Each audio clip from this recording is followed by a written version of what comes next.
Alright guys, today I'm going to show you how I got the most accuracy out of my CZ457. It was pretty accurate out of the box, but did a few small tweaks and stuff to it that really improved my accuracy. And I'll say, you can see in the group here, I had a 5-shot group of 50 yards that 320 thousandths of an inch. My best 3-shot group was 110 thousandths. So crazy accuracy for something coming straight out of the box, pretty much. I didn't get any crazy new barrels or anything. All this stuff was pretty affordable.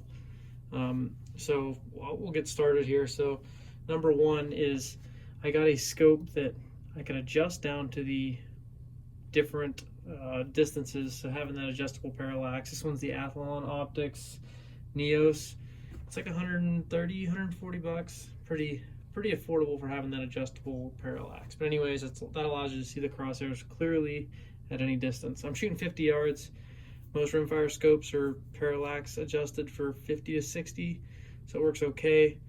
But if you use a regular rifle scope, your crosshairs might be a little blurry, and I noticed my group shrink a little bit from that, but that's kind of an obvious one.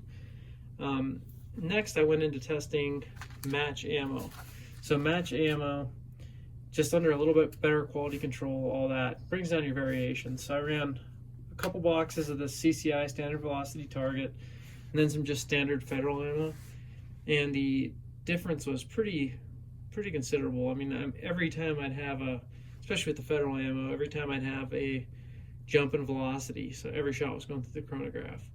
Every time I've had a jump in velocity, that bullet would hit higher, as you'd expect. So it was just, that really plays into what your groups are going to look like, obviously, having more consistent ammo. Accuracy is consistency.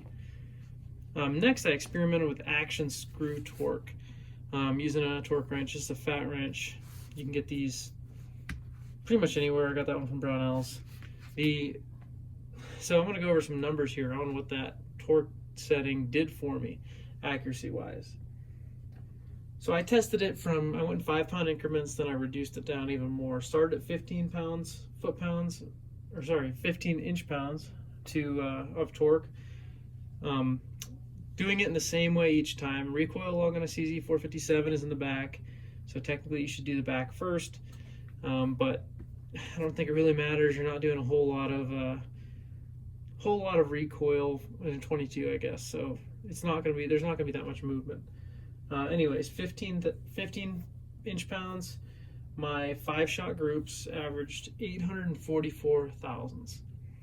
It tells me it's too much movement, right? Too much movement in the action. 20 pounds, I got 425 thousandths for a 5-shot group. 25 pounds, 586 thousandths. And 30 pounds, 800 thousandths. So you can see there, at 15 pounds, accuracy was all over the place. Then you go down up to 30 pounds and accuracy was all over the place. So something in between there is the sweet spot. So I started at 17.5 pounds, then I went up to 27.5, I believe it was, in 2.5-pound increments. Once again, the 20 pound was the most accurate. So let me see. When I did my reconfirmation test, I had 400 thousandths for my group size, which is pretty good. My 4-shot average was 384 thousandths. So I like to do, when I do my groups, I do 3, 4, and 5-shot averages. This is a hunting rifle for me. The likelihood of me shooting more than that it's highly unlikely, I guess. I don't know, it might happen, but so that's just the way I test. But anyways, so match ammo, torque wrench. That got me down to 400 thousandths for groups. So the last thing that I did was I tried out some of the bolt shims. Okay, most of the drop-in barrels for CZs allow you to adjust for headspace by putting shims on the barrel. Basically, the thread extension comes a little long. It's not thread extension because there's no thread on it, but barrel extension comes a little long, and you shim it to match that headspace perfectly. The other way around that is using shims on your bolt. So the shim will go right behind this bolt because your locking lug, I guess, is the bolt handle here on a CZ457. So if you put a shim in front of that, that pushes this forward a little bit. I've read some things where it says it affects the safety in some of the older models. I have a hard time believing that because the safety is all internal to the trigger, but just thought I'd put that out there. You can do this at your own risk. These shims, I don't know how long they're gonna last or anything like that, but I've seen people that have done like crazy amounts of shooting with them and had no wear issues. So I'm gonna try it out. And they were like, I think it was like $12 for a pack of 5 from triggershims.com. But anyways, you measure your headspace. In this case, I had 46 thousandths on the headspace. This CCI standard velocity, which I already tested to be the most accurate ammo in there, their rim was 43 thousandths. So I needed a 3,000 shim, put the 3,000 shim in there, and my group shrunk considerably.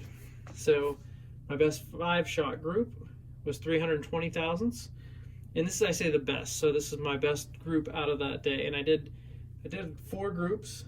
In those 4 groups, it was 380 thousandths was my average. So 4 groups, 380. My best was 320. But that's a 5-shot group. Shrink it down to 3 shots, and I had 110 thousandths groups. That is one ragged hole in a paper. I mean, 224 thousandths is the bullet diameter. So you're talking half that is what the group size is. And my 4-shot group was 185 thousandths, so not much bigger. I'm super impressed with the accuracy on this. And once again, that's at 50 yards, which isn't a short shot for a 22. That's about where you're at. And I was shooting this indoors in a tunnel, so there's no wind or any kind of other factors there. But I just thought I'd share that with you guys.